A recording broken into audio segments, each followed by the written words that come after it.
caso, para explicar estos, hay dos casos problemas que vamos a presentar de pacientes que manifiestan esa característica, este cuadro de tener hipoglicemia. Vamos a ver, miren, los primeros son el caso 1, que se trata de una señorita, bueno, una señora, ¿no? Porque en 5 años que ingresa al servicio de urgencia, como dice aquí, por un cuadro de 30 minutos de deterioro del estado de conciencia. Se tornó fría, confusa e incoherente, características de una hipoglicemia.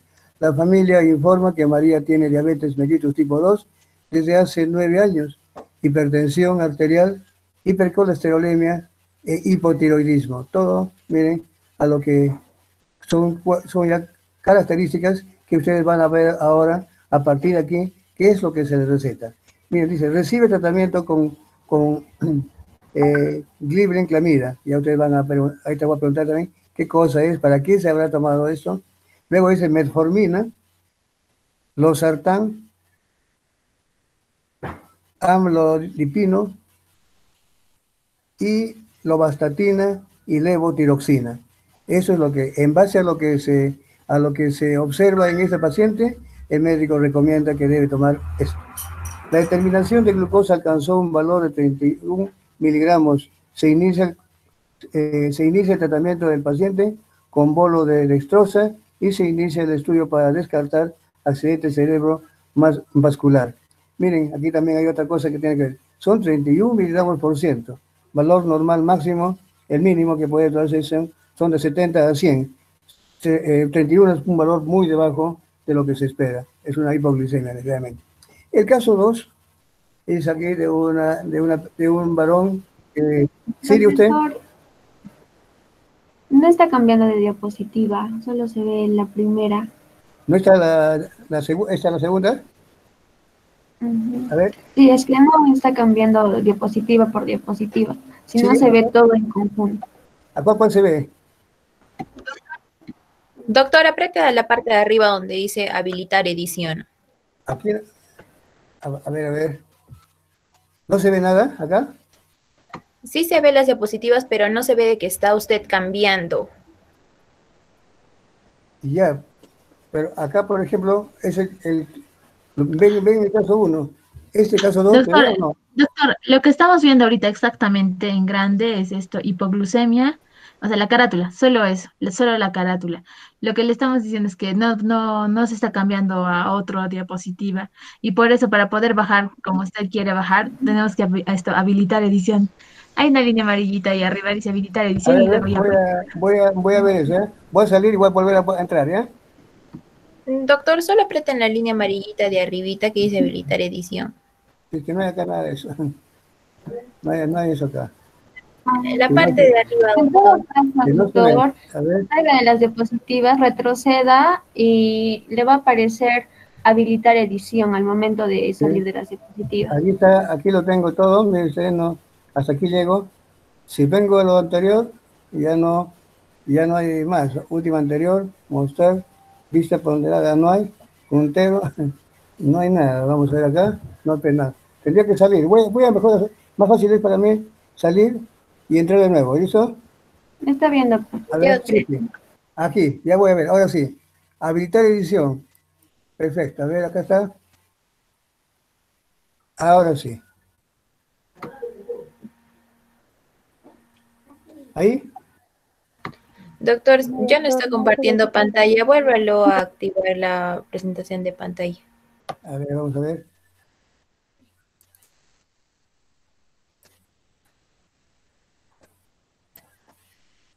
No, vamos a ver esto.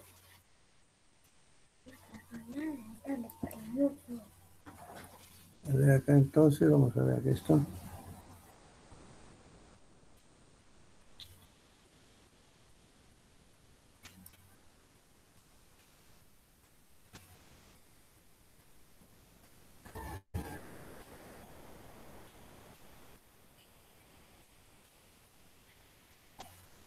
¿Ya se ve? Aún no, doctor, no está compartiendo. Sí, doctor, ya ahora está. sí. ¿Ahí está completo? Ahora sí, doctor. Muy bien. Entonces, ya se ve, ¿no? Sí, doctor, sí se ve. Sí, muy bien. Entonces, miren, como decía, en el primer caso ya lo había descrito. En el segundo caso se trata de un varón de 50 años, abogado, dice aquí, con un cuadro también de un año de evolución, con 2 episodios de hipoglicemia documentadas. El primero, mientras se encontraba en una audiencia presenta lenguaje incoherente y desorientación.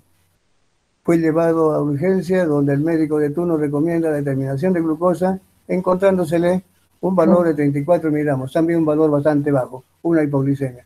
El segundo episodio se manifiesta mientras conducía, dice, presentaba mareo, logró llegar hasta su casa, la familia lo nota diafórico, pálido, desorientado y agresivo. A los pocos minutos presenta un episodio convulsivo. Es ingresado al servicio de urgencias. Al hacer la determinación de glucosa mostró un valor de 24, un valor bastante, muy por debajo todavía del anterior. Bien, entonces, dice, bueno, acá dice, no presentaba antecedentes previos o patológicos o quirúrgicos. Voy a poner mi puntero para que pueda ayudarme. Ahí entonces, bases bioquímicas. Miren acá, como les decía, los carbohidratos, lípidos y proteínas, en la digestión, ¿qué cosa es? Lo que ingerimos en la dieta normalmente son estos, están a base de carbohidratos, lípidos y proteínas.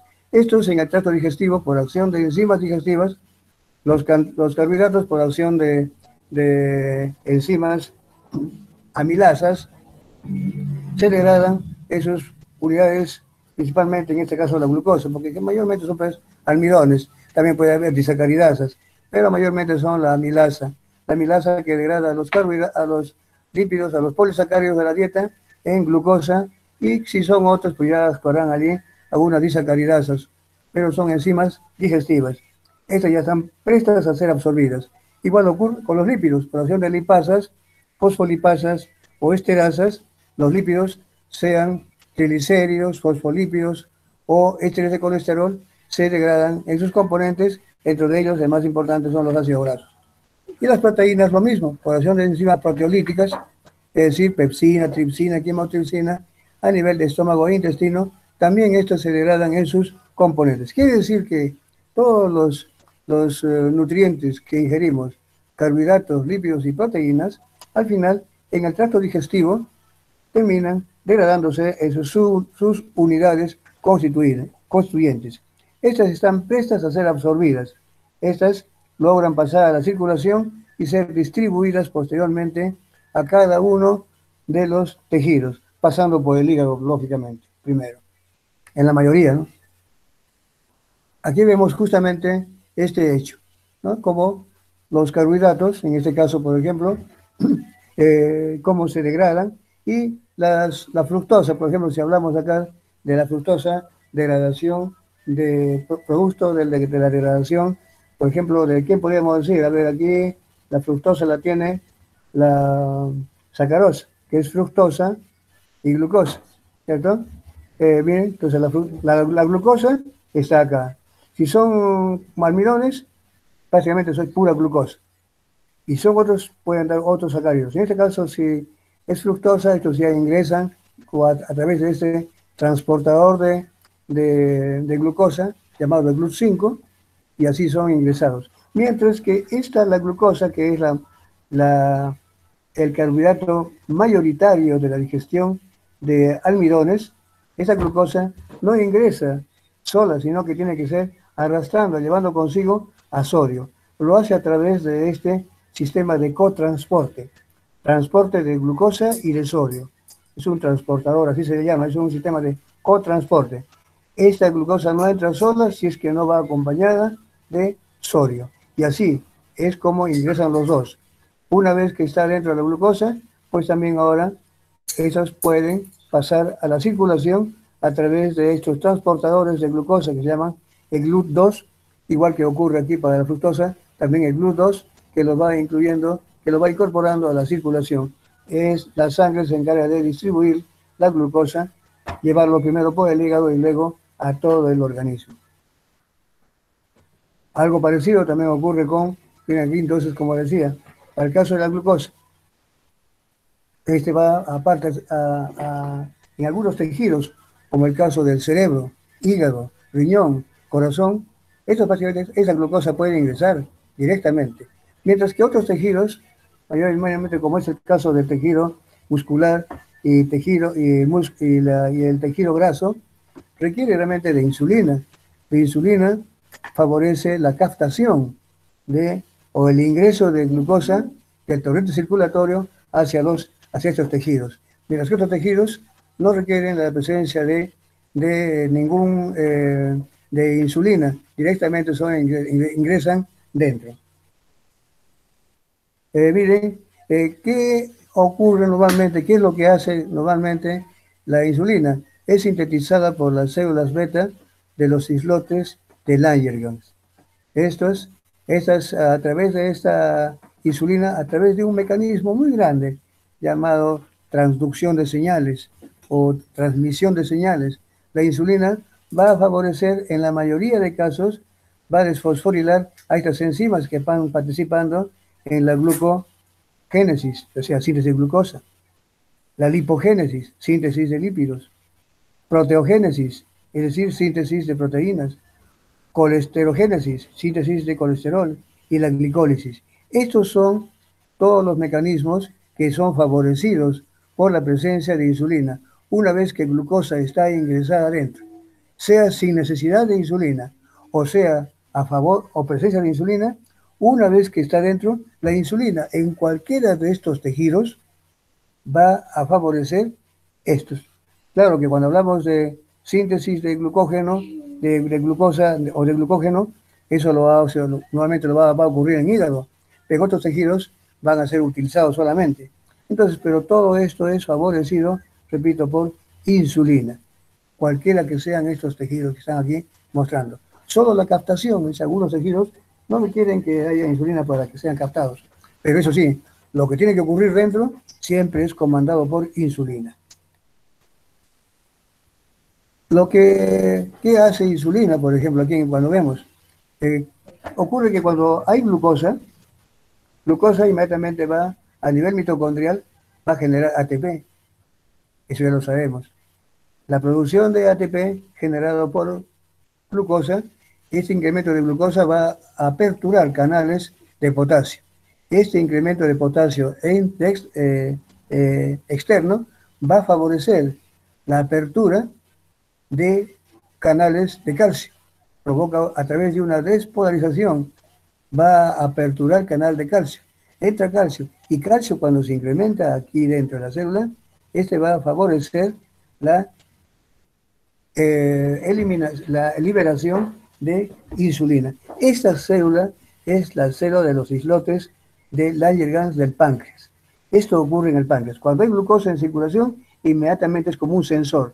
Se une por aquí, produce ATP, este ATP genera calcio afuera, este calcio afuera inmediatamente apertura canales de calcio para que este ingrese, y ese calcio incrementado es una señal, una orden para que estas vesículas que están repletas de insulina puedan vaciar su contenido e ir a la circulación y favorecer todos los eventos que favorece insulina. Aquellos tejidos que requieren para ingresar también estarán siendo favorecidos por insulina. Más o menos aquí está el mecanismo. Estos son todos los componentes que participan en esta transmisión o esa transducción de señales que favorece la presencia de glucosa. Indirectamente, glucosa, viene insulina, se une a su receptor, pero vamos a ver cómo es que se aperturan los canales. Vamos a ver esto. Esto lo vamos a ver en forma dinámica aquí. Presencia de glucosa favorece presencia de insulina. Esta insulina, ¿qué va a hacer? A través de todos esos intermediarios, por favor, ustedes no se van a complicar la vida mirando todos estos. Son intermediarios, son proteínas que de una forma u otra van a dar una orden para que estas vesículas que estoy poniendo aquí, que son proteínas que se encuentran en el retículo endoplásmico dentro de la célula, puedan comenzar a migrar y colocarse en las inmediaciones de la membrana, favoreciendo de esa forma la captación de glucosa. Esto es para el caso, por ejemplo, de músculo esquelético, el tejido adiposo, que he dicho que realmente que el ingreso de glucosa hacia adentro tiene que ser inducida por insulina. Pues aquí tenemos, insulina se une a su receptor y su receptor emite señales, ya sea a través de todas estas secuencias de proteínas o a través de esta otra, y en conjunto, ¿qué van a hacer? Principalmente a través de eso. Estos son sustratos del receptor de insulina, son proteínas. Esta activa a esta otra, esta activa a esta otra proteína PI3 quinasa, fosfatidilinositol 3 quinasa, no se preocupen por los nombres, son quinasas que a través de esas van a permitir de que estas vesículas o estas proteínas que son transportadores de glucosa puedan comenzar a caminar, a migrar y colocarse en este sitio. ¿Qué cosa ha hecho entonces insulina para estos tejidos? Estar insulina acá le va a decir a estos transportadores, vayan, colóquense aquí, porque tiene que ingresar glucosa. Y glucosa ingresa. Esto es lo que ocurre en aquellos tejidos que para que ingrese glucosa tiene que haber insulina. Ejemplo, músculo esquelético y tejido adiposo, entre otros. En cambio, hígado no requiere eso. Glucosa ingresa directamente, solo que adentro sí todo tiene que ser ordenado llevado a cabo por insulina. Es decir, esto solamente es para ingresar, pero insulina provoca otras acciones más que hemos visto. ¿Qué hace sobre la glicólisis? La activa. ¿Qué hace sobre la síntesis de glucosa? La activa. ¿Qué hace sobre la síntesis de lípidos? La activa. Es decir, todo lo que hace insulina una vez que que glucosa está dentro. Aquí tenemos toda esta mezcla, miren, de procesos que ya ustedes pueden ver. Es un proceso integrado de cómo los carbohidratos, los triglicéridos por un lado y por otro, todos tienen que ver al final ¿con qué? Con el ciclo de Krebs. Recuerda que una vez les pregunté, ¿el ciclo de Krebs es una ruta exclusiva de carbohidratos? No, pues aquí vemos, por este lado será de carbohidratos, por este sector. Miren, piruvato por aquí. Pero y por acá también es de proteínas. Y por acá también lo es de lípidos. Por lo tanto, el ciclo de Krebs es una vía común del metabolismo de carbohidratos, lípidos y proteínas. Todos tienen que ver con el ciclo de Krebs. Esto es lo que se puede sacar acá en conclusión de esa. Ahora también otra cosa que también se puede notar aquí. Hay algunas líneas que, por ejemplo, yo las veo que están en rojo. Para que hace la glucosa, por ejemplo, ven acá, glucosa se degrada para acá, o bien puede venir y degradarse. Pero también puede haber, para el caso de glucosa, digo, ¿no? Pero también puede haber lo contrario, que esos alstatos del ciclo de Krebs puede abandonar la mitocondria, salir hacia afuera, y ¿qué se llama todo esto que está en azul? La gluconeogénesis. Síntesis de glucosa a partir de otros compuestos que pueden haber sido aminoácidos o algunos derivados incluso de intermediarios del ciclo de Krebs. Cualquiera de estos, cualquier compuesto que entregue sus carbonos a cualquiera de esos intermediarios están capacitados para o seguir el ciclo de Krebs o desviarse hacia la síntesis de glucosa. Es lo que se llama como sustratos gluconeogenéticos, que también ya les hice mención. Entonces, como ven ustedes acá, este esquemita es general, quizás puede estar confundiéndolos, pero no lo tomen así. Y como ven, acá tengo otra cosa muy importante. El ciclo de Krebs siempre está ligado a esto que está, o sea, estrechamente relacionado a lo que es la cadena respiratoria mitocondrial para la formación o síntesis de ATP. Eso en términos generales. Entonces podemos ver. La insulina, miren, todo lo que promueve la insulina es una hormona de naturaleza proteica, es decir, aminoacídica, que favorece la glucogénesis o la síntesis de glucógeno, mejor digo. Lipogénesis, síntesis de lípidos. Proteogénesis, síntesis de proteínas. Colesterogénesis, síntesis de colesterol. Glicólisis, degradación de la glucosa. En buena cuenta, ¿qué hace insulina? No solamente hace que esa glucosa en algunos tejidos sean captados. Una vez que está dentro de la célula, esa glucosa o es degradada por vía glicolítica o es guardada como glucógeno. Como el glucógeno tiene una capacidad límite, el excedente tiene que ser guardado como lípidos. Por tanto, también activa la lipogénesis. Por otro lado, también se ingiere proteínas, y las proteínas se degradan en aminoácidos. ¿Qué hacen esos aminoácidos? Tienen que favorecer la síntesis de nuevas proteínas. La síntesis de colesterol, que es un hecho que tiene que estar ocurriendo continuamente a partir de los lípidos o de otras sustancias que sintetizan o que generan acetilcoenzima A. También se puede formar colesterogénesis, es decir, así como la insulina favorece la síntesis de lípidos, ahí también podemos mencionar también es el colesterol. Miren, todo eso hace insulina. O se degrada la glucosa, otros compuestos se guardan, ya sea como lípidos o también como glucógeno, para el caso de carbohidratos. Ahí mismo lo que ya también habíamos dicho antes, cuando los niveles de glucosa bajan, ya no va a haber lógicamente insulina. Solamente insulina es cuando hubo esa orden, recuerdan hace un rato. Glucosa va a las células del páncreas, ingresan, generan ATP, aumentan los niveles de potasio. Ese potasio hace que se aperturen los canales de calcio, entra calcio y calcio intercelularmente hace que se libere insulina y favorece todo lo que hemos visto antes. Pero ¿qué pasa cuando disminuyen los niveles de glucosa? Ahí ocurre todo lo contrario. Las células beta, ya no las alfa, perdón, las células alfa, ya no las beta.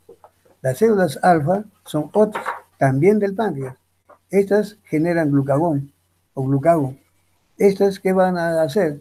Y el riñón, a nivel renal, también adrenalina.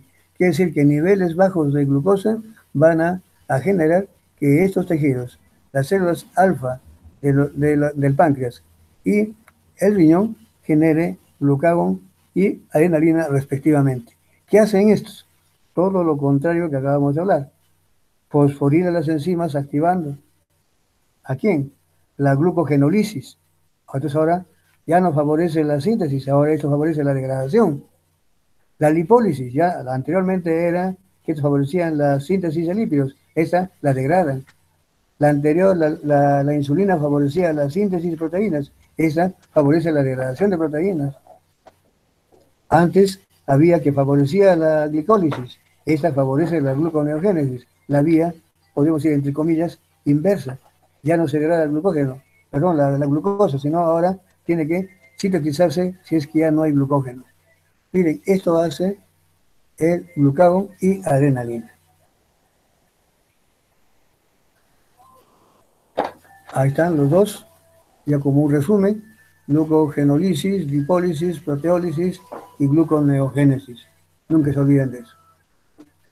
Hipoglicemia, como le dije hace un momento, característica bioquímica principal, es la disminución de glucosa en sangre menos del 70 miligramos.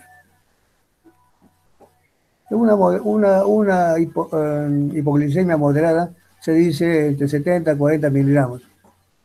El primer paciente estaba más o menos en un 41, estaba ya más o menos por acá, ¿no?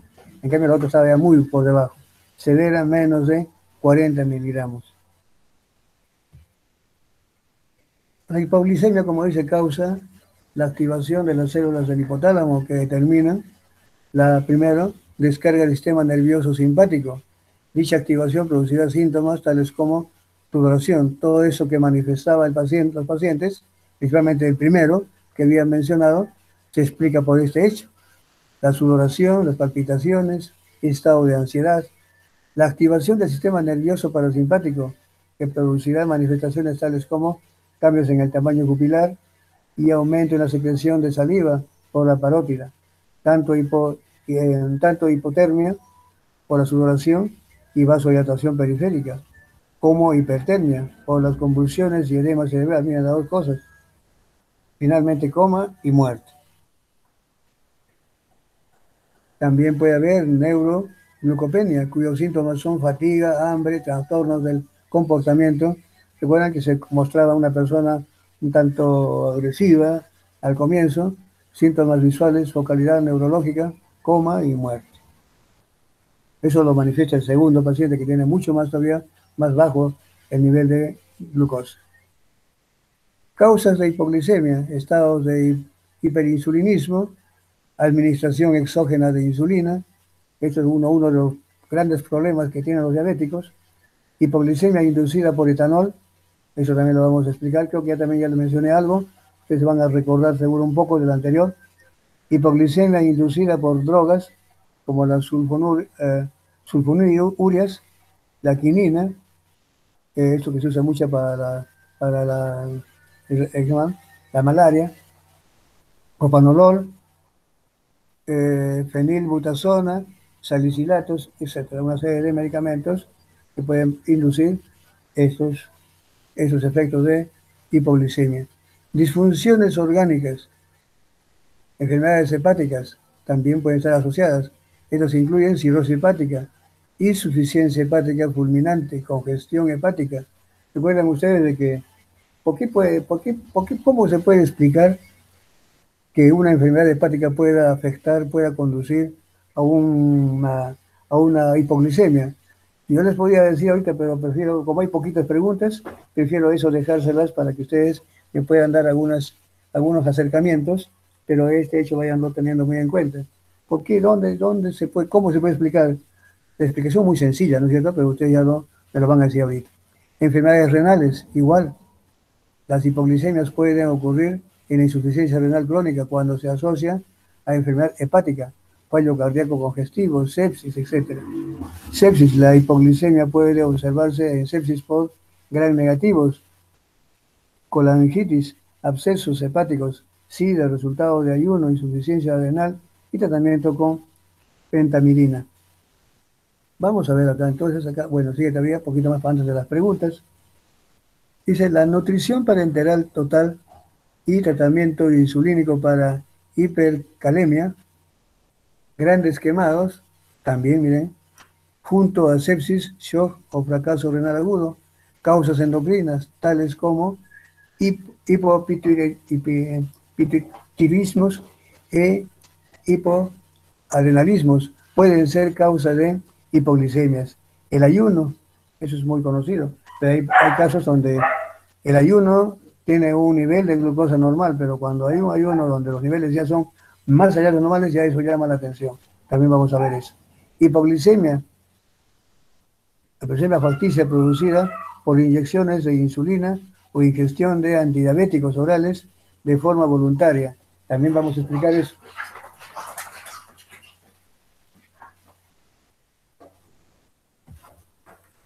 Hipoglicemias alimentarias secundarias a la cirugía gástrica son frecuentes en pacientes sometidos a gastrectomías, gastroileonostomías o vagotomías o piloroplastia. Tumores productores de sustancias parecidas a insulina. Eso ocurre en el tracto intestinal, tales como tumores mesenquimales, sarcomas, tumores hepatocelulares, etc. Los tumores mesenquimales productores de hipoglicemias pueden ser benignos o malignos. Bueno, ya es cuestión ya de tipo de tumor que haya. A ver, ahora vienen las preguntas. Creo que esta parte última, vamos a ver. Acá son solamente poquitas preguntas. Vamos a ver, 1, 2, 3, 4 y 5. Entonces, pero sin embargo, yo les voy a decir aquí una cosita. Antes de esto, vamos entonces a hacer las preguntas. Bueno, parece que me ha acelerado mucho porque teníamos pensé que estaba, como había perdido tanto tiempo primero en conectarme y luego con eso, pensé que estaba muy con falta de tiempo. Bien, vamos a conversar, voy a repetir más después algunas cosas más. Dice, hay una cosita acá que quiero preguntarles. ¿Por qué voy a volver a las diapositivas, a la inicial, el cuadro, aquí, estos dos. A ver, aquí tengo algunas preguntas que para hacerles. En este caso, uno de esta señora de 65 años, dice, le detectan, dice, deterioro de estado de conciencia, se tornó fría, confusa e incoherente. La familia informa que María tiene diabetes mellitus tipo 2. Desde hace 9 años, hipertensión arterial, hipercolesterolemia e hipotiroidismo. Mire, ¿me puede decir alguien qué es la diabetes tipo 2? ¿Quién me dice? ¿Qué es la diabetes tipo 2? Afecta, doctor, a las personas que ya son más adultas. ¿Qué diferencias hay con respecto a la tipo 1? En la tipo 1 lo presentan más los jóvenes y ese tipo de diabetes es más peligroso que la tipo 2. Ya, su apellido primero. Su apellido, a ver, su apellido. Ariana Figueroa, doctor. Aranda Figueroa, a ver. Entonces usted me dice, a ver, pero yo le preguntaba, ¿cómo diferencia la tipo 1, la diabetes tipo 1 de la 2? La diferencia. Doctor, creo que la diabetes mellitus tipo 2 se da en aquellas personas en la que su cuerpo no produce suficientemente insulina o muchas veces es resistente a ella. Allá. Más bien diríamos que en la tipo 2 hay insulina. Lo que pasa es que el organismo no responde. En cambio, en la tipo 1 no hay insulina. ¿Cierto? Sí, doctor. Así es. Ya, entonces la tipo 1 es en la que no hay insulina. En la tipo 2 hay insulina, está formando insulina, pero nuestro organismo no responde, no es sensible, hay tolerancia a la insulina y también por los que tengan la glucosa. Uno come glucosa y básicamente como que no hay respuesta de insulina, o si la hay, es mucho, no hace caso. La insulina que tenemos no es suficiente. Ese sería. Claro, usted me dice ahora que en cuanto a lo más peligroso, primero su apellido, ¿cuál es? Chirinos con Dori, doctor. Chirinos Condori. Ah, ya, es de grupo, ¿no? Sí, doctor. Ya, muy bien. A ver, son ideas. Bueno, más que todo, entonces, hay un detalle acá. Si es una persona que dice diabetes mellitus tipo 2, ¿cuál es la característica de una diabetes? La hiperglicemia, ¿cierto? Hiperglicemia. Pero acá estamos hablando de hipoglicemia. Sin embargo, miren acá, los niveles de glucosa son ¿cuánto? En este paciente los niveles son 31 miligramos, un valor bastante bajo, muy por debajo de los 40, ni siquiera es ya moderada, este es un valor bastante bajo.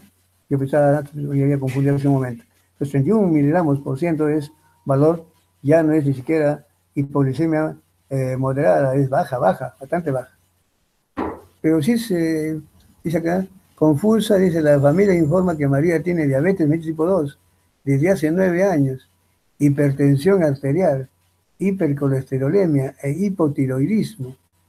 Entonces ustedes podrían preguntarse, pero si es diabética, que ustedes sepan, la diabetes no es glucosa elevada en sangre. ¿Se ha puesto a pensar en eso? ¿Cierto? Si es una Sí, doctor. persona, así es, ¿cierto? Entonces todos miren, dicen, ¿verdad? Pues sí, ¿verdad? Pero si es diabética, ¿por qué tiene que tener niveles bajos de, de glucosa? Debería tener más bien altos. Hay una cosa que tengo que aclarar aquí, que en este tipo de diabetes tipo 2, justamente, de repente ustedes han encontrado, han visto en algún familiar, que eso es tan común, es una de las diabetes más comunes que hay realmente entre la tipo 1 y tipo 2. La 2 va asociada a una serie de otras manifestaciones, de otras enfermedades. Por ejemplo, bueno, no es enfermedad, pero la obesidad es un factor que determina un tipo de diabetes tipo 2. También tiene un componente genético. Ustedes han podido ver de que si que no lo han visto, de repente lo van a ver ya en su quehacer como enfermeras o enfermeros. Van a encontrar que en este tipo de diabetes de pacientes, esto es muy común. Así como hay hiperglicemia, también se da hipoglicemias. Son niveles de picos que suben y bajan. Un momentito. Ya, así, corto. Ya, sí. Un momentito, ahí voy a sacar esto.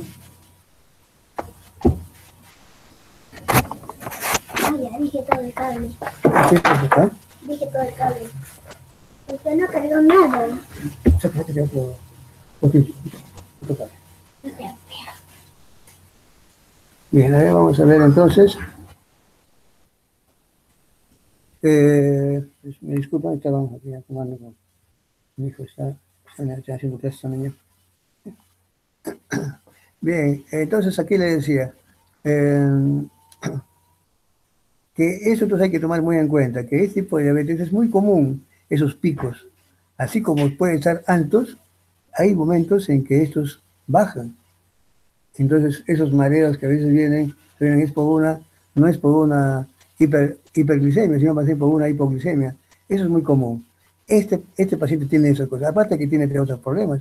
Tiene hipertensión, que es común en la diabetes, presión arterial, hipercolesterolemia también, e hipotiroidismo.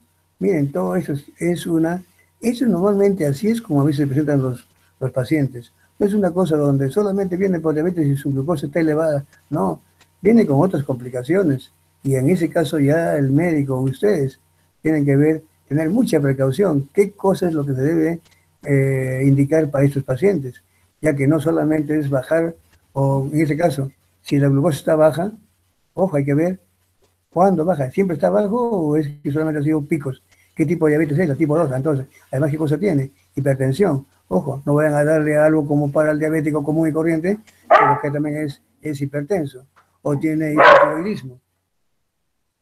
hipotiroidismo. Entonces, eso es muy común. Así como está acá este paciente, así es como normalmente se presentan los casos y a veces vienen complicados con otras alteraciones más y no solamente problemas renales. Pues ya en ese caso, ya no hay que tratar solamente eso, también hay que observar cómo va el problema renal, a qué cosa ha llevado. Todos esos detalles son los que tienen que tomarse muy en cuenta. Y no solamente una persona por ser diabética o ser hipoglicémico, hay que darle ya la receta, ¿no? Hay que ver también qué otra cosa más tiene al lado. Aquí tenemos un claro ejemplo de esto. Miren, dice, recibe tratamiento con glibenclamida. ¿Qué cosa es glibenclamida? ¿Alguien me puede decir? ¿Es que la han revisado? ¿Qué hace la glibenclamida? Eso ustedes en un momento lo van a ver, que el médico va a recetar esto. Si no es este compuesto, uno similar. Y luego la metformina. Doctor, A ver, sí, su pedido. Chirinos, Chirinos, ¿de qué grupo? ¿Mío o de los todos latinos? de usted, doctor. Ya, Chirinos, Condori. Sí, doctor. Ya, muy bien, a ver. Ya, la glibenclamida es activada, bueno, es ingerida, ¿no?, por la vía oral y el cual estimula a las células beta del páncreas y hace que aumente la liberación de la insulina preformada. Ujú. Muy bien, ese es como este paciente tiene hipoglicemia, bueno, entonces se le da para que se libere. Hay un detalle, ¿cierto? Que a veces la glibenclamida no siempre es buena, porque a veces se libera en tal cantidad, tanta insulina, que también hace que los niveles de glucosa que hagan se bajen, provoque lo contrario, ¿cierto? O sea que al liberar la glibenclamida, eso es para que los niveles, para que la insulina pueda, o sea, eso es para el caso de cuando hay glucosa elevada, ¿cierto? Pero también eso es cuando, pues claro, porque si dice para que la glucosa pueda ser captada, ¿sí o no?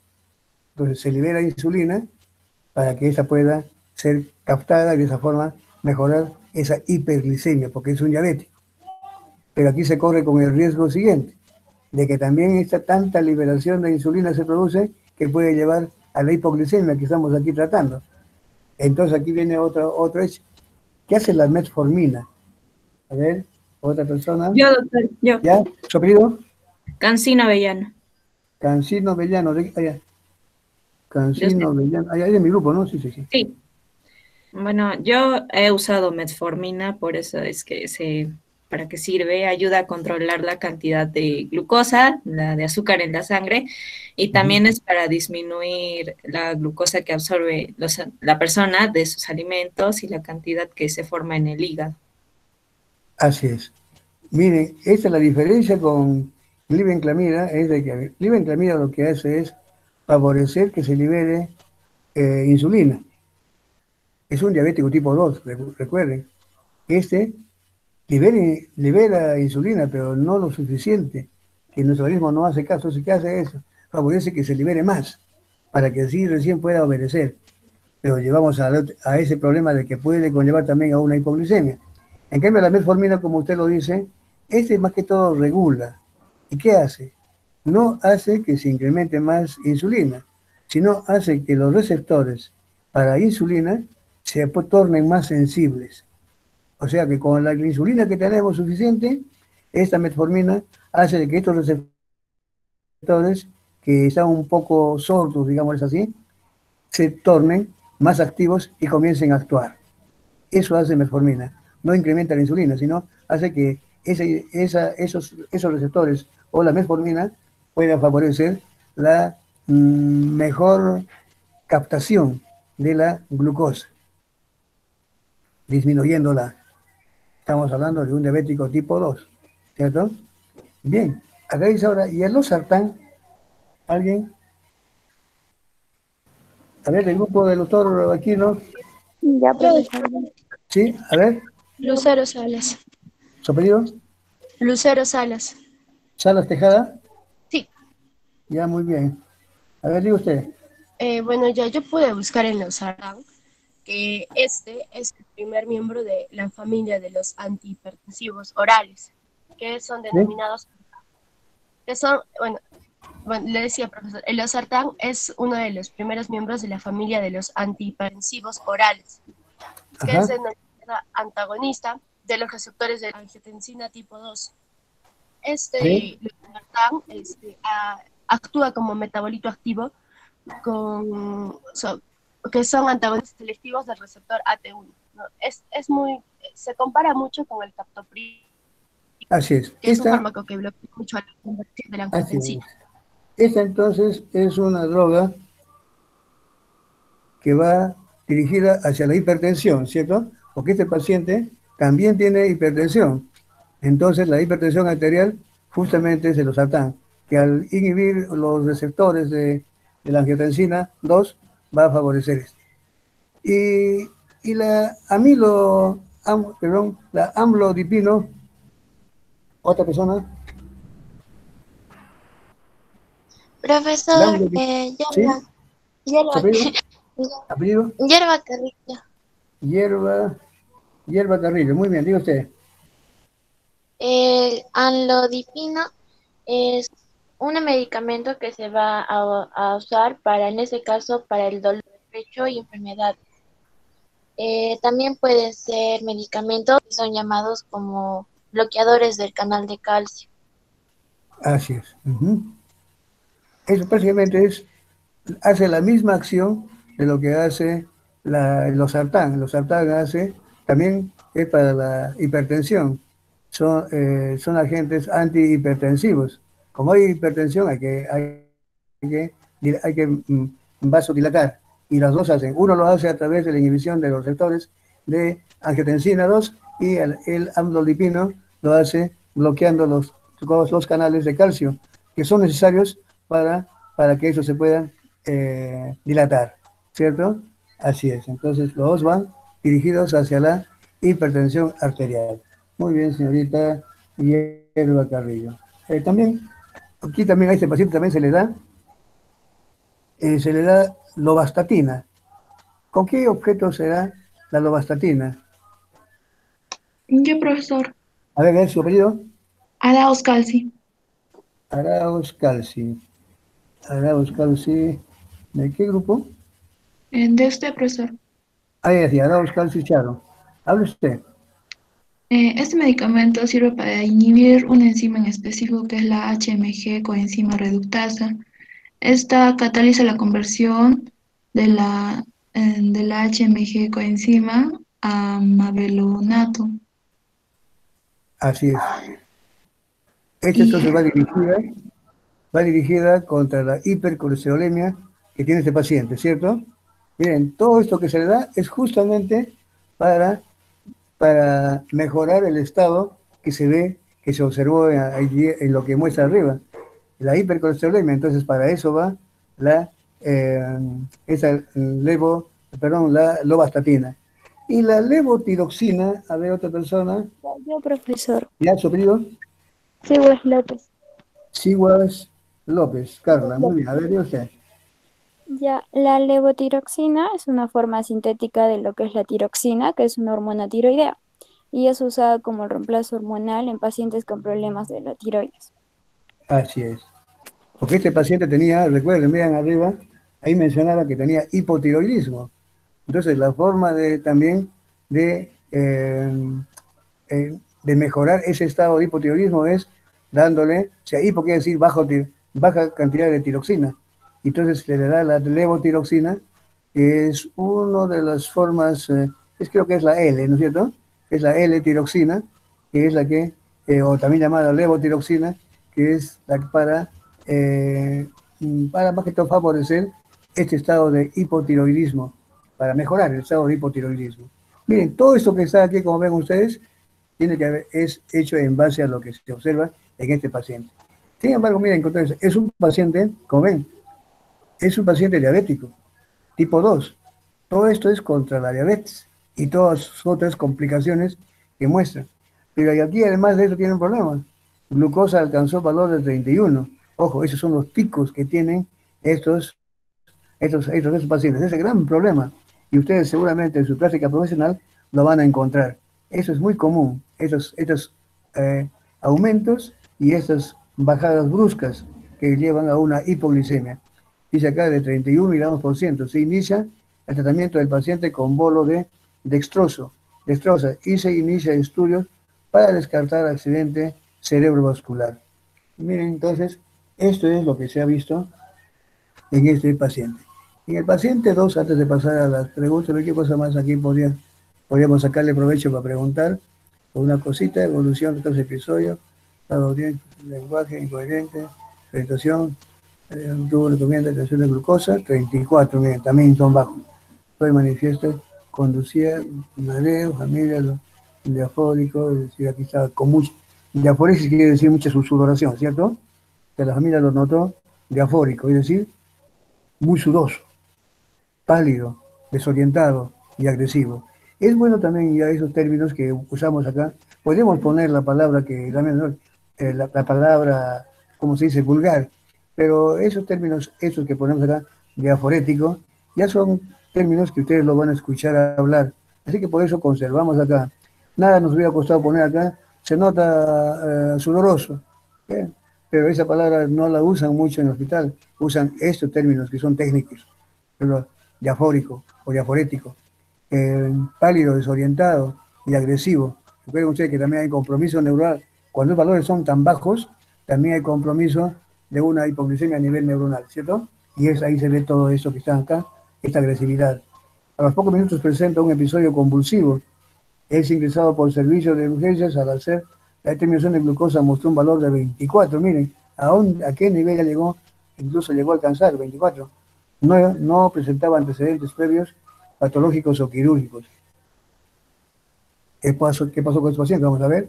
Bien, entonces, todos estos son casos que, como pueden darse cuenta ustedes, son de hipoglicemia, una desregulación, en este caso, de los niveles de glucosa.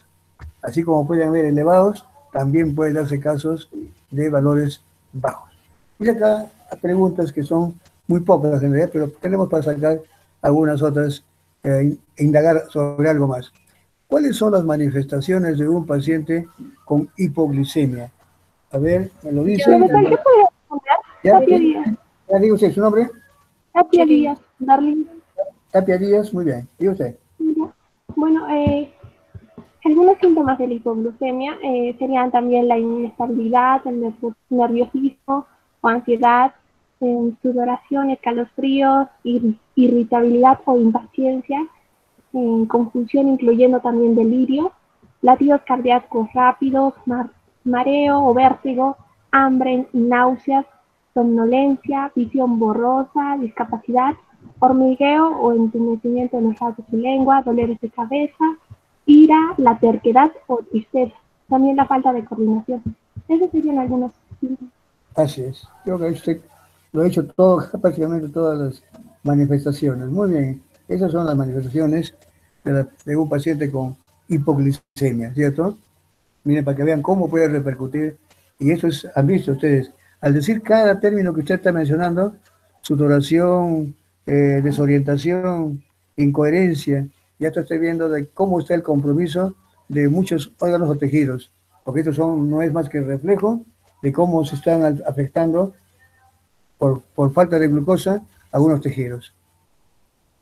Luego dice, ¿qué es la hipoglicemia basal o del ayuno? ¿Y por qué se produce? ¿Qué es la hipoglicemia basal?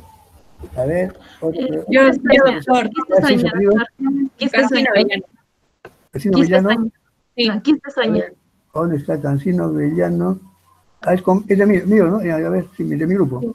Sí, pero sí, Sí, a ver.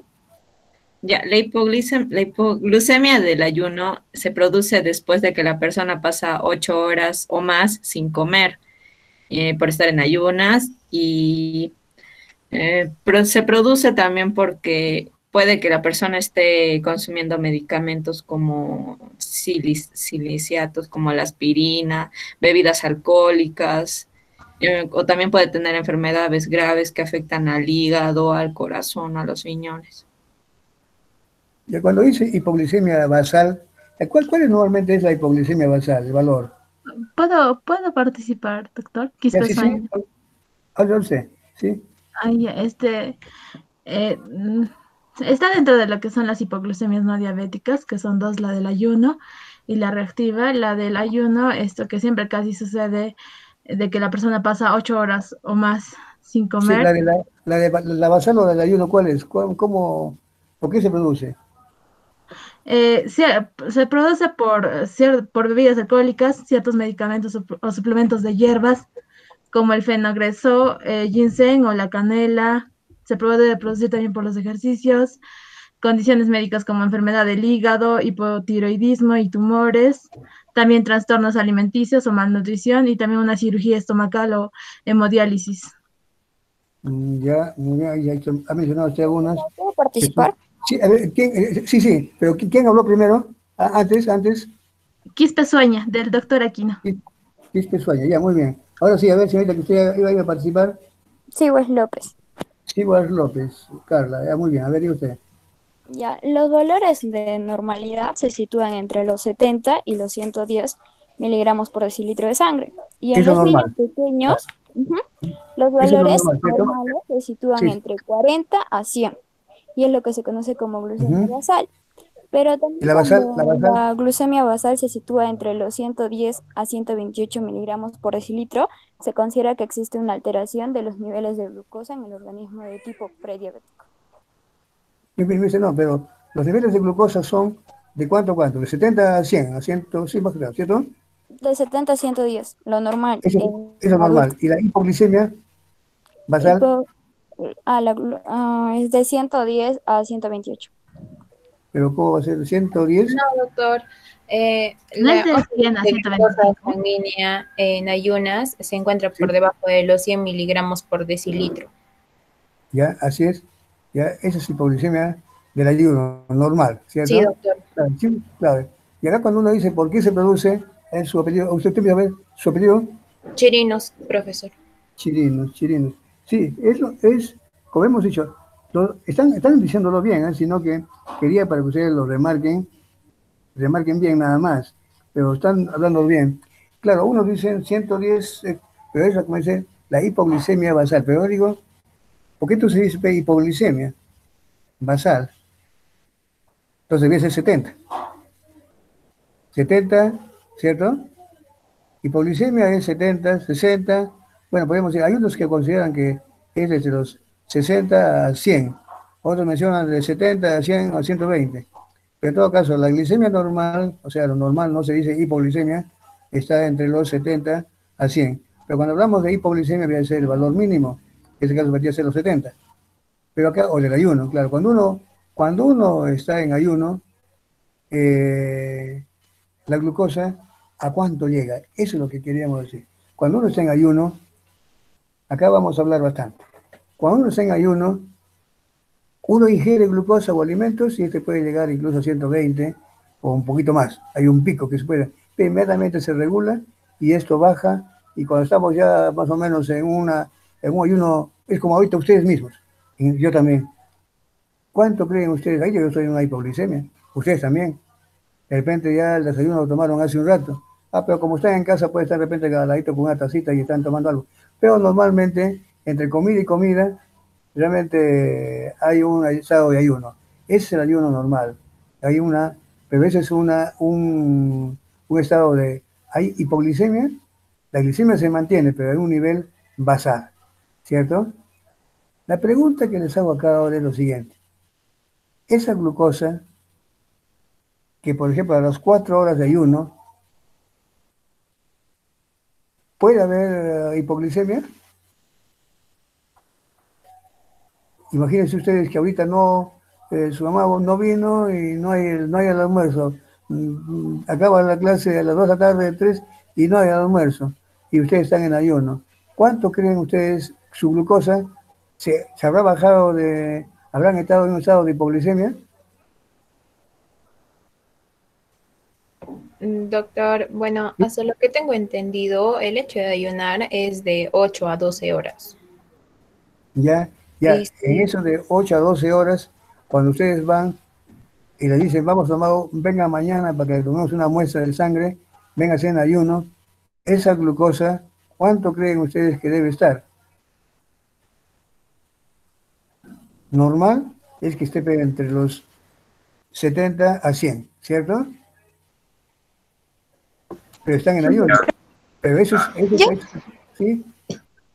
es que yo también creo que tiene que estar en un estado normal porque si todos estamos bien, nuestra glicemia va a continuar, va a haber la glucogénesis y no va a haber, Ujú. no va a haber ninguna alteración y también nuestro estado, bueno, la concentración de glucosa en nuestra sangre va a seguir normal. Perfecto. ¿Cuál es su apellido? Hierba Carrillo. Hierba Carrillo. Muy bien, mire, se lo dijo a usted lo que queríamos, Hierba Carrillo, aquí está. Bien, justamente, claro, miren, normalmente está en valores, un valor basal, podríamos decir, pero en 70, 60. Bueno, ya podemos decir que está todavía dentro de una hipoglicemia. Pero ¿quién mantiene todo esto? Aquí hay que ver que quien mantiene todo en este momento es la glucogenólisis y también la gluconeogénesis, principalmente la glucogenólisis, que es el glucógeno que se ha almacenado, comienza a ser suministrado. ¿Qué puede provocar una hipoglicemia que baje de ese valor basal? ¿Un daño al riñón? Perdón, un daño hepático o una falla de las enzimas encargadas de la síntesis de glucosa o degradación de glucosa, ¿cierto? O sea, no hay por falta de una enzima, imagínense, tenemos una enzima que está afectada y que el hígado por alguna razón no está funcionando bien. Mejor hablemos así. Entonces entramos a una hipoglicemia. Hipoglicemia que realmente ya por otros años. Entonces, miren, la hipoglicemia basal o del ayuno es un valor mínimo del valor normal. ¿Y este valor quién lo mantiene? Normalmente la glucogenólisis primero y la gluconeogénesis si es que se va el ayuno mucho más allá del tiempo son más o menos entre cuando se acaba el glucógeno, porque también hay que ver cuál es la cantidad de glucógeno que tenemos, pues no podemos decir un tiempo determinado, pero generalmente entre las 12 horas, 12, 18 horas, ya no hay glucógeno, pero en ese momento ya está trabajando al mismo tiempo la gluconeogénesis, y esos dos mecanismos son los que mantienen la glicemia basal. Si esto estuviera fallando por algún motivo, por algún daño hepático, algún problema hepático, podemos entrar en una especie de hipoglicemia, bajándole ese nivel de hipoglicemia basal. Ya estamos ya en un cuadro de un defecto enzimático de las vías que proporcionan glucosa. ¿Cierto? Muy bien, señorita Hierba. Justamente usted mencionó ya la palabra que aquí tenemos que tomar muy en cuenta, la participación que tiene el hígado y riñón, también con respecto a la glucogenólisis y la gluconeogénesis, que son los que realmente mantienen los niveles de glucosa en condiciones basales o normales. Si fallan estos, ya comenzamos a ver que estos niveles basales de, de glucosa, que están por allá por 70, 60, pueden bajar. Bien, entonces podemos saber este otro. Dice, ¿qué es la hipoglicemia reactiva y por qué se produce? Yo, doctor Arana A ver, Figueroa. ¿su apellido? Arana Figueroa. Arana Figueroa Mayra. ¿Ya diga usted? Ya, la hipoglucemia reactiva se refiere al nivel de azúcar en la sangre que se produce después de una comida, generalmente dentro de las 4 horas después de realizar, o sea, después de ingerir alguna comida. Y esto se diferencia del bajo nivel de azúcar en la sangre, que viene a ser la hipoglucemia, que se registra durante el ayuno. La hipoglucemia se da porque esta va a ser registrada durante el ayuno, pero en cambio la hipoglucemia reactiva va a ser registrado después de haber ingerido la comida, pero una vez pasado 4 horas. Ya, a ver, otra idea, otra opinión. Yo, ¿Otro profesor. alumno? ¿Ya su apellido? Arauz Calci. Arauz Calci, es de allá con mi grupo, ¿no? Ciaro, ¿sí? Sí. Ya, muy bien, a ver, de usted. Ya, la hipoglucemia reactiva también puede ser causada por ser prediabético o tener riesgos de diabetes, que puede llevar a problemas para producir insulina en cantidades adecuadas. También por cirugías al estómago, lo que puede hacer que los alimentos pasen demasiado rápido lo, en el intestino, o incluso por la deficiencia poco común de enzimas que dificultan en el cuerpo, y eso, el proceso de los alimentos sean como que no se puedan digerir, no se puedan absorber todas las glucosas y todo eso. Así es. Ya está, estamos juntando los criterios. ¿Otra idea? ¿Otro? Yo creo peso. ¿Apellido? Chirinos. ¿Chirinos? Sí, doctor. ¿Chirinos? ¿Chirinos con Dori? Sí, de su grupo, doctor. Muy bien, a ver. ¿Sí? Bueno, no estoy segura, pero no sé. Bueno, he encontrado también, en base a mi investigación, que los mecanismos fisiopatológicos son muy variados. Esto se puede dar debido a un hiperinsulinismo, un aumento de la sensibilidad de la insulina, la disminución de la secreción del glucagón o una disminución de la sensibilidad del glucagón. Esa es la idea. Uno de las causas que habíamos comentado antes, que estaría comprendido de la hipoglicemia reactiva, ¿cuál sería? De que las vías que... Otra persona que participe, que dice Chocano, Chambi, Casilla, Quinoa, no están hablando, Belisario, a ver, por aquí tengo Yucra, Peso, que siempre sabe estar hablando, Vizcarra, Vicinardo, son los que ven de uno y otro grupo. A ver, las ideas están perfectas, ¿eh? Me están dando todos.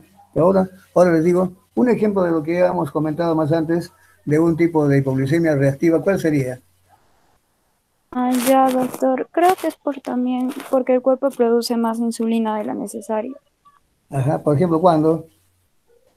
Después como dicen, ¿no? La reactiva después de comer, o sea, dentro de las 4 horas se da, después de las comidas, o sea, al comer, dentro de esas 4 horas se produce más insulina.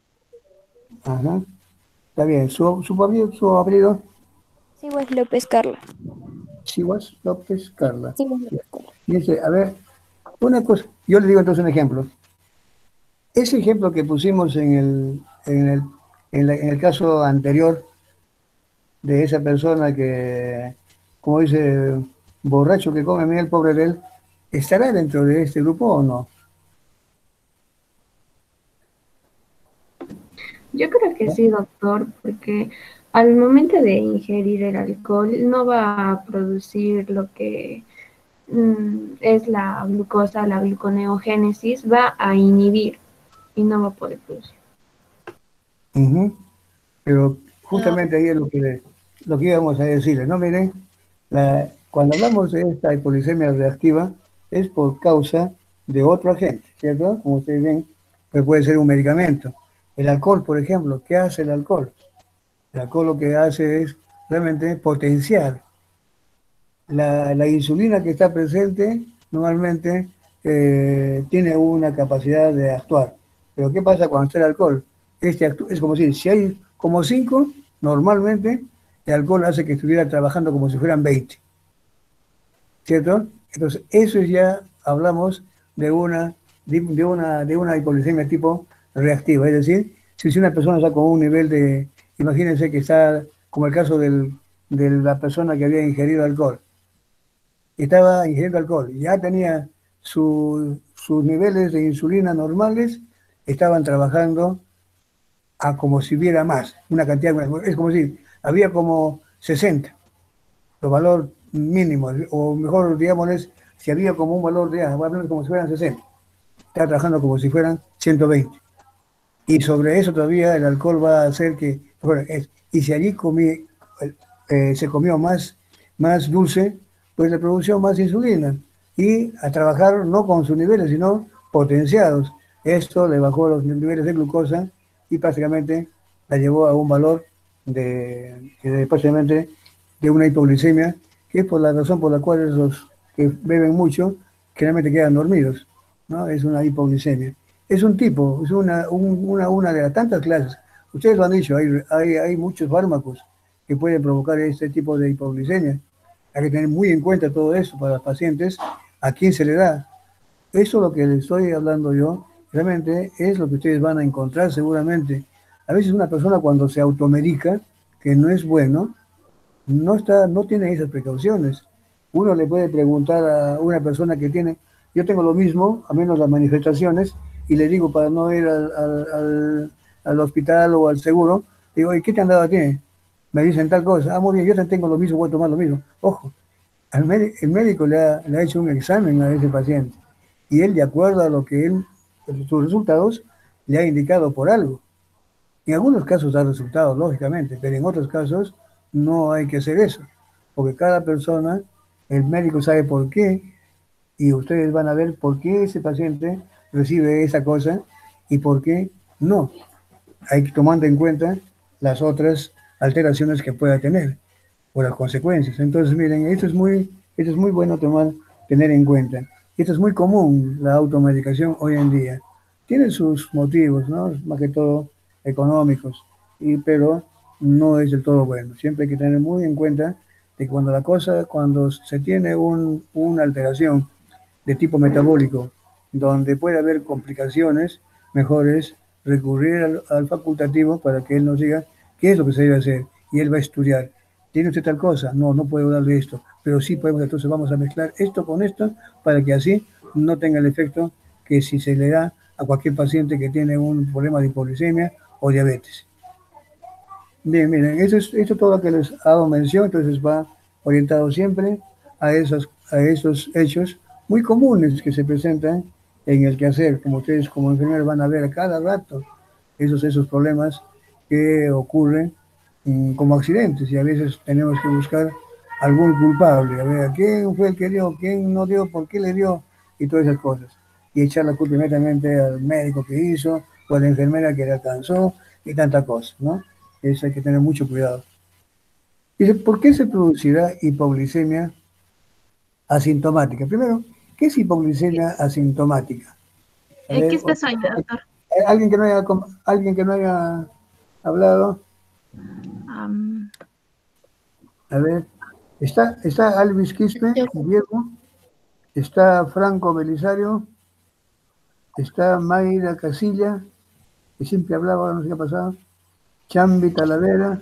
Profe, ¿sí? ¿Puedo hablar? Mayra Casilla, profesor. ¿Su apellido? Mayra Casilla. Mayra Casilla Aquino. Ya, muy bien. A ver, ¿y usted? Yo, profesor. Según lo que he investigado, ¿no? Primero definiendo lo que es una hipoglucemia asintomática, es, ¿no? Cuando, o sea, se va a dar más que todo cuando va a haber con frecuencia episodios bajos de niveles de glucosa en la sangre. Lo que a su vez también no va a causar lo que es la insensibilidad a la hipoglucemia, que es, ¿no? Cuando hay episodios reiterados de hipoglucemia y el cuerpo y el cerebro van a dejar de producir los signos y síntomas que advierten un bajo nivel de azúcar, como los temblores y como los que ya conocemos, ¿no? Y esto va a aumentar el riesgo de una hipoglucemia grave. Otra de las causas de la hipoglucemia sintomática también puede ser que han tenido diabetes por mucho tiempo y también tienen un estricto control de su diabetes, lo que va a aumentar, ¿no?, las posibilidades de sufrir reacciones de baja glucosa en la sangre. Ya, muy bien, ese es el concepto. A ver. Doctor, Profesor, ¿qué elegir quiere participar? A ver, sí. A ver, su nombre. Cero. Nombre, Sueña. Vizcarra. Sonia. Sí, Quispe Sueña. Quispe Sueña, ¿ya? Ya. La hipoglucemia asintomática o inadvertida se define como un episodio en el que se presentan síntomas neuroglucopénicos sin haber notado previamente los síntomas autonómicos de advertencia. Esto está relacionado con episodios de hipoglucemias frecuentes en donde el umbral de activación de las hormonas contrarreguladoras que provoca los síntomas de adrenérgicos cae hasta valores próximos a la neuroglucopenia, presentándose ambos casi al mismo tiempo. Cuando ocurre de forma aguda tras un episodio de hipoglucemia grave reciente, se debe al vaciamiento de las reservas de las hormonas contrarreguladoras. Muy bien, Profesor, señorita. Sí, otro, a ver. Salas Tejada Lucero. Apellido. Salas Tejada Lucero. Salas Tejada Lucero. A ver, diga usted. Bueno, estoy de acuerdo con todo lo que han dicho mis compañeras, pero iba a decirles que en hipoglucemia asintomática es fundamental. Sí, es fundamental que la persona con hipoglucemia asintomática aprenda a reconocer el más mínimo síntoma, porque en cualquier momento pues pueden tener esta hipoglucemia, ¿no? Y para ello es necesario que estas personas que son asintomáticas se les dé una educación que es diabetológica, que es en su centro de salud o su asociación es clave para ellos, ¿no? Además de que van a poder disponer con todas las soluciones eficaces para este problema, ¿no? Y es importante de que estas personas se hagan una medición continua de la glucosa para poder evitar esta hipoglucemia asintomática. Así es. Justamente usted acaba de decir esa palabrita que estaba faltando. Todos los demás han dicho bien, pero aquí hay una cosita que había que añadir. Este justamente es el problema del momento de ser asintomática. Justamente, ¿quién mejor que la misma persona que la padece tiene que ir tomando en cuenta todas las manifestaciones que tiene? Porque no se presenta de un momento a otro. Como dice,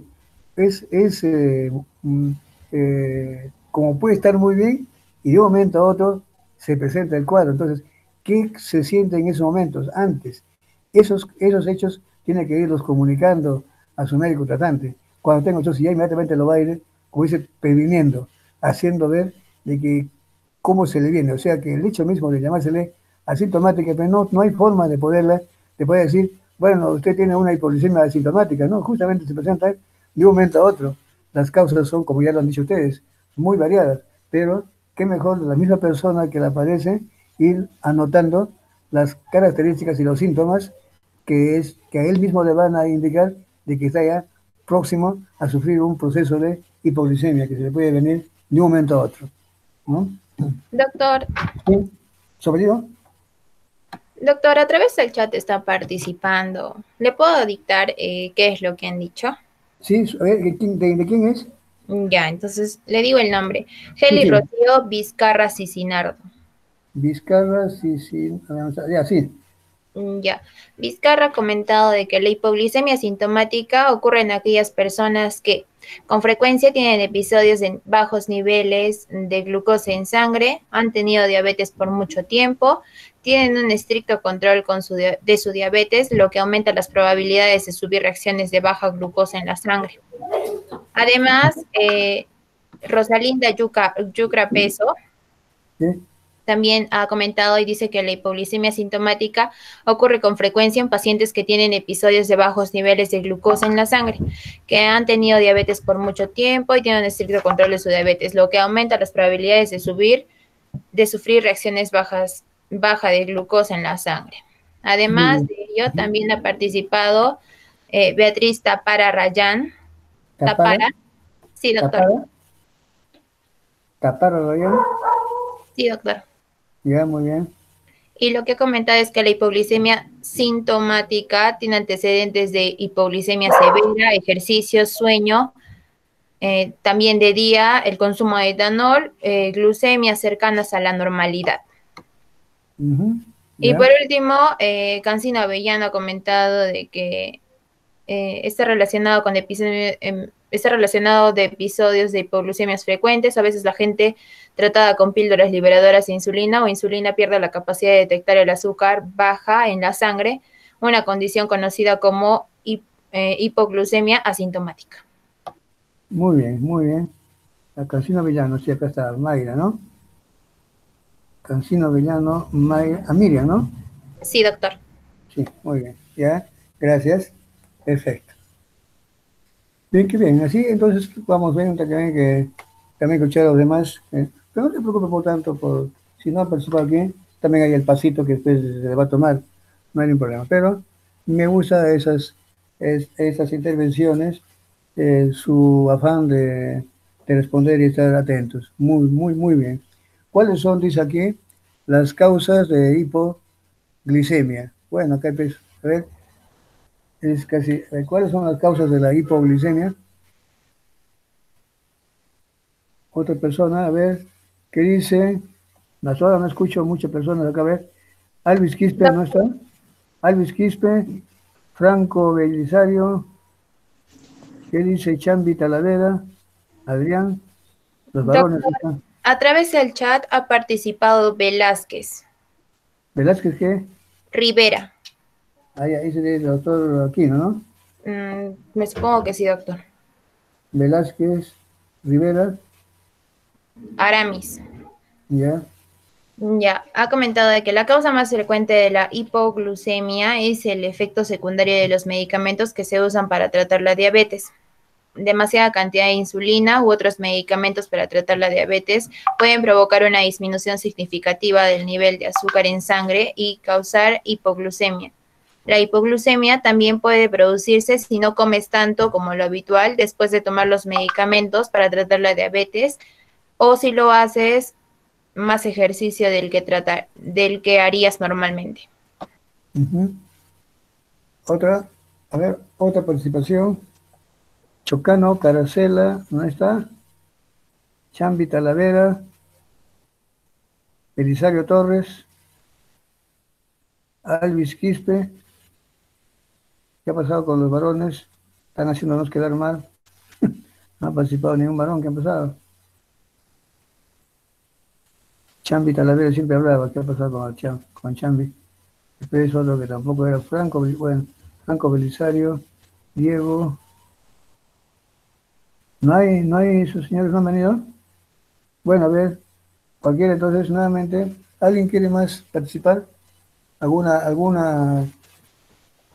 añadido a todo esto? ¿Sí? ¿Alce? Sí, sí. ¿Quién iba a hablar?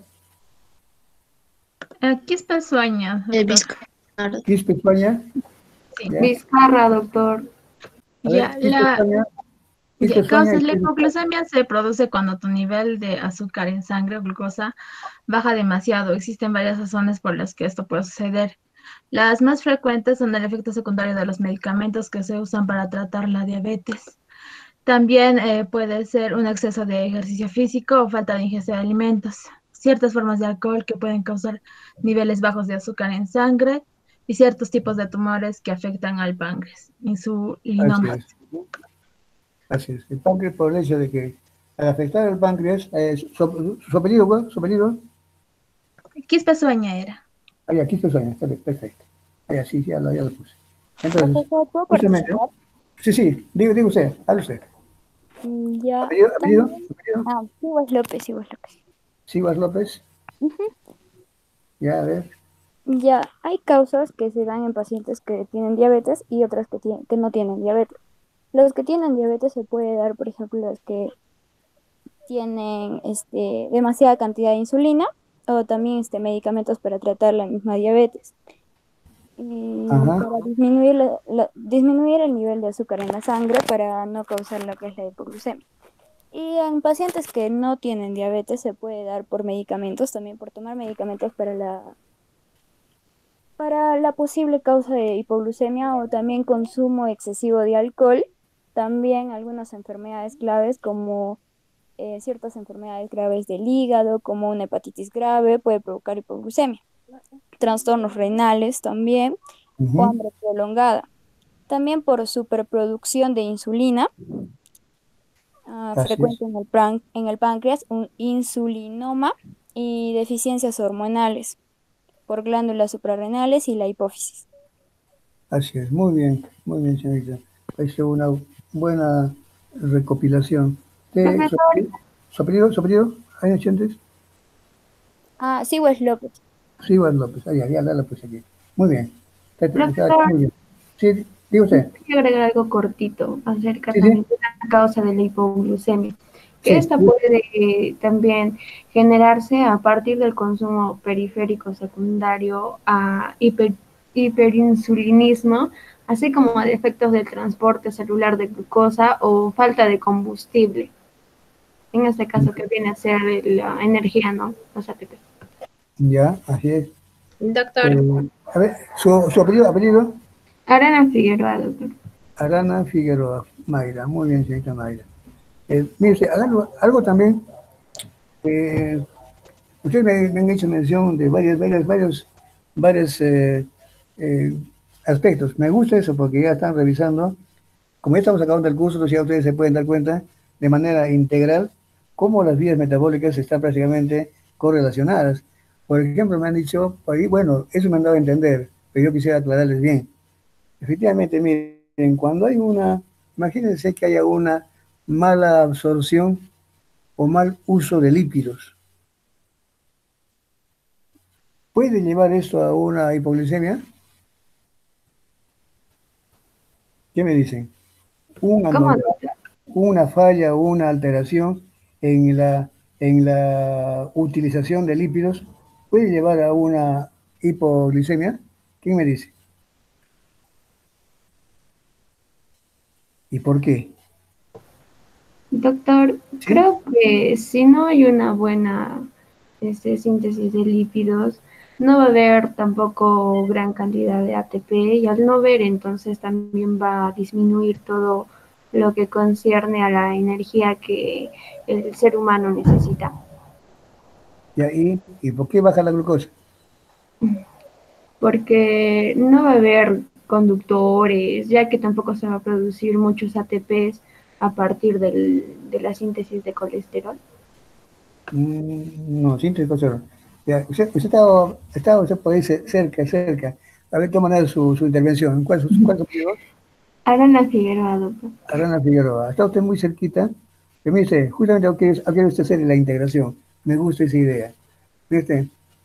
¿Qué pasa? Yo le puse ese ejemplo nada más. Por ejemplo, un defecto de carnitina. Pues me dice, ¿por qué puede haber hipoglucemia cuando no hay carnitina? Entonces comenzamos a hacer una observación. ¿Qué hace la carnitina, por decirlo? Ustedes se acuerdan que la carnitina, dicen, es la que transporta los ácidos grasos de cadena larga y los introduce y favorece la introducción a la mitocondria para que allí siga la beta oxidación y produzca grandes cantidades de energía a partir de lípidos. Hay muchos tejidos que se nutren preferentemente de lípidos y no tanto de glucosa, ¿cierto? Normalmente, eso es muy común, que muchos tejidos usan de preferencia lípidos, cuerpos cetónicos, y glucosa la dejan principalmente para el cerebro, algunos tejidos no más. Entonces la mayoría hay tres nutrientes, tres energéticos, glucosa, ácidos grasos y cuerpos cetónicos, y también lógicamente aminoácidos. Pero cuando hablamos de los lípidos, hay muchos tejidos que casi normalmente, en condiciones normales, están usando ácidos grasos. Ahora les puse el ejemplo. ¿Qué pasa si hay una deficiencia de carnitina? Si no hay carnitina, los ácidos grasos de cadena larga, que son los que más ATPs producirían en la célula para aquellos tejidos, no estaría ocurriendo. Los lípidos no se estarían aprovechando como debe ser. ¿Qué pasa en esas circunstancias? Como estos tejidos no pueden nutrirse de lípidos, pues tienen que echar mano a la glucosa y comienzan a competir con otros tejidos que normalmente necesitaban glucosa, entre ellos el cerebro. y al final muchos tejidos se van a ver perjudicados. ¿Y qué hacen? De que muchos tejidos, como muchos tejidos usaban lípidos, al no haber este aprovechamiento, ¿qué les queda? Tomar a los carbohidratos, a la glucosa, y la baja. Entramos en una hipoglicemia. ¿Cierto? Miren, indirectamente estamos viendo cómo una afectación, una alteración en el normal, en el normal aprovechamiento de lípidos puede llevar a una hipoglicemia. Imagínense que haya una mala absorción de lípidos. Los lípidos son buenos. Energéticamente, muchos tejidos se nutren de lípidos, de ácidos grasos. ¿Qué pasa si ya no es problema de carnitina? Ahora el problema es de transporte o problema de absorción a nivel intestinal. No se pueden aprovechar. Ese paciente tiene esteatorrea. Todas las grasas que no las absorben, las pierden las heces. Pero no hay en circulación y los tejidos comienzan a aparecer la hambruna por lípidos. Como no hay lípidos, como no hay ácidos grasos, ¿qué hacen esos tejidos? Pues no les queda otra más remedio que coger y atenerse a usar glucosa. Lo que normalmente lo hacen en forma secundaria, ahora se vuelve primario. Es decir, comienzan todos a competir y a usar glucosa. Y eso tiende también a llevarlos a una hipoglicemia. Miren, esos detalles que les digo, entonces son todas las alteraciones, cómo puede repercutir el metabolismo de un nutriente sobre el otro. Entonces, esto es un ejemplo que yo les ilustro, por ejemplo, para decirles cómo también podemos hablar de causas de hipoglicemia. Todo lo que me han dicho ustedes está dentro de lo correcto, pero también hay que tomar en cuenta ya algunos ejemplitos más simples. Un mal uso de lípidos ya puede llevar a la hipoglicemia, porque recordemos siempre, les repito, muchos tejidos se nutren de lípidos. Igual, imagínense que esté fallada la síntesis de cuerpos cetónicos. Ojo, el hígado normalmente, ¿qué usa como combustible? Solamente usa glucosa cuando hay exceso, pero después no usa cuerpos cetónicos, usa ácidos grasos. El tejido muscular, el músculo esquelético, más bien usa los tres, pero principalmente usa ácidos grasos, cuerpos cetónicos y glucosa. ¿Qué pasa si no hay cuerpos cetónicos? Solamente estaría a expensas de lípidos y de glucosa, que no tendría más que tomarla de circulación, haciéndola que disminuya. Es decir, hay tejidos que normalmente usan mayoritariamente glucosa, otros que usan glucosa, cuerpos cetónicos, ácidos grasos.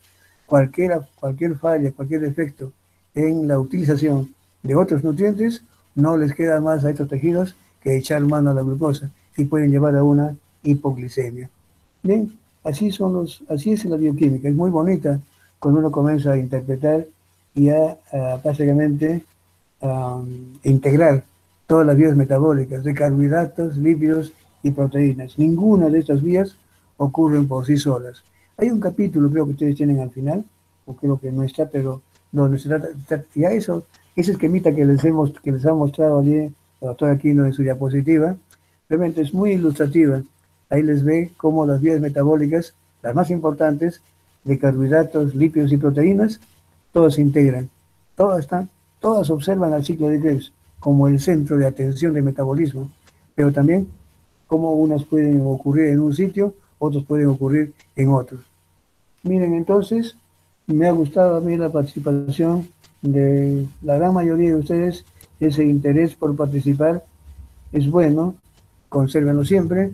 Miren, ya se hizo la hora también. Pues bueno, yo empecé esta clase con un poco de sobresaltos porque tenía dificultades primero en conectarme y luego todavía que no se miraba todo eso, no sé qué pasó aquí, pero felizmente hemos terminado bien en la hora, hemos conversado y ojalá que esto les haya sido de provecho